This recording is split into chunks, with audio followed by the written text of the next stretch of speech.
Okay, number 4 is a 90-second question. If you were city attorney, what would you do to increase the successful prosecution of gang members? And the order of response is Michael is the first on this. 90 seconds. Okay, well, I think our gang strategy should consist of 3 parts. You've got intervention, prosecution, and injunctions. And I think we need to use the injunctions that have been going in place throughout the city.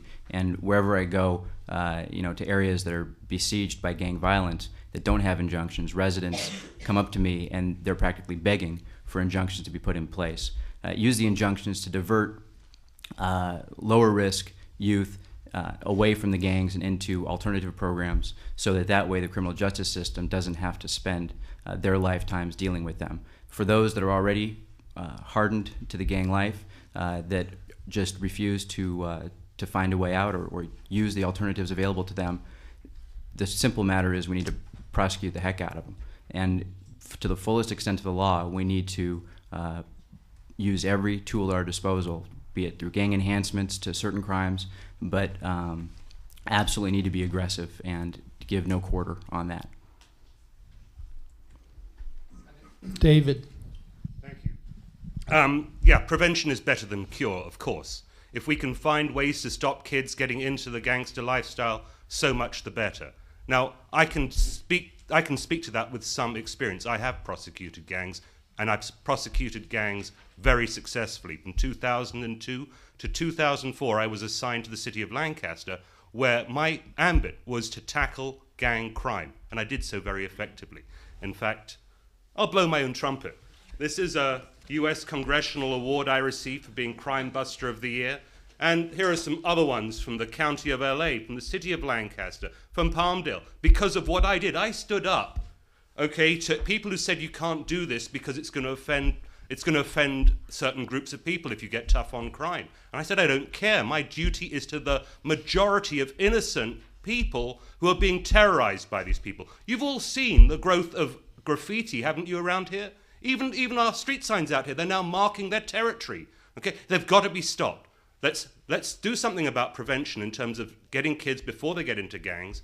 But believe me, once they're in gangs, you have to go after them hard. And I'm the only one who's done that. And as city attorney, I can work with the DA's office to be much more effective. I can work with my fellow DAs who prosecute the gangs at the felony level and make sure we get the right result, because we can't go to sleep on this one. This is a serious problem affecting us.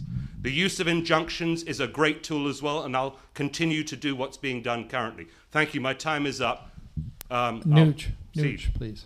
I don't want to take issue with David, but I was assigned to the hardcore gang unit of the district attorney's office. I've tried death penalty cases. I have a man on death row right now. I just testified in federal court in a deposition on his, God bless this guy. 20 years later, he's still on death row and hasn't been put to death. He probably killed 29 people. I'm the only one in this room that's been shot at. I'm the only one in this room that has personal protection when the cops were sitting in front of my house in the morning because he put a hit on me during the course of the penalty phase of that trial. The case is People versus Barry Glenn Williams. It went up to the Supreme Court and was sent back by Rose Bird, and I tried it. It took about 8 months to try that case. That being said, I know gangs. This is gangs. In the paper today, this guy was sentenced to death yesterday, and he's smiling. Okay? When it comes to gang members, there's no tolerance. End of story. I know that issue. I know it I know it better than anyone. Ask Jim Bell, who pulled me down in Green Bundles Park. How well I know gangs. Jim Bell was my investigator in a hardcore gang unit. Steve Cooley endorses me. Steve Cooley knows that I am a hardcore prosecutor in that regard. I've made my bones there. In terms of gangs, we got to be smart about gangs. When you got to walk a case across the street, gang members don't deserve misdemeanors. Gang members deserve felonies. And so when you got a gang member, we got to do a lot of things in terms of this. It's more than a 90-second answer. This is a hard problem that needs smart people to address it, and we need to change laws to make sure that these gang members don't get away with it. The proliferation of gang has got to start not only at the gang member, but it's got to go back to his family, and they got to be able to lose assets. I got to applaud Rocky for what he did in going after the assets of that gang member. Now we got to expand that law.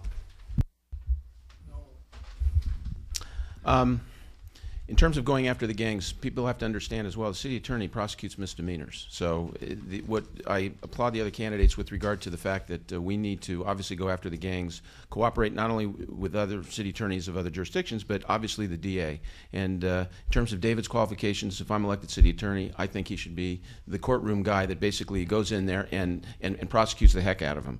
City attorney is obviously a managerial position. Bottom line is you bring in the best criminal prosecutors you can find, and then you begin to be creative. For example, I haven't heard anything about the use of the RICO statute. I haven't heard anything about the use of solid cooperation with the U.S. Attorney's Office as far as money laundering is concerned. A lot of these gangs, it's documented, come from they're foreign terrorist organizations. They come from El Salvador. They bring the people in here. The intent is to try to basically subvert our culture, our way of life. This is a situation that has to be identified. We need the help of the federal government to identify these people as foreign terrorist organizations. And in terms of the kids on the cusp, I've been a member of the Watts Gang Task Force now for the last 2.5 years. They have, as we all know, they have problems in Watts, but the task force has done great strides. City Attorney's Office in particular, what I would do is, we need to educate these parents. Today, ladies and gentlemen, you have kids having kids. Rightly or wrongly, it is what it is. It's a breeding ground. You need to educate the parents. You need to educate the kids.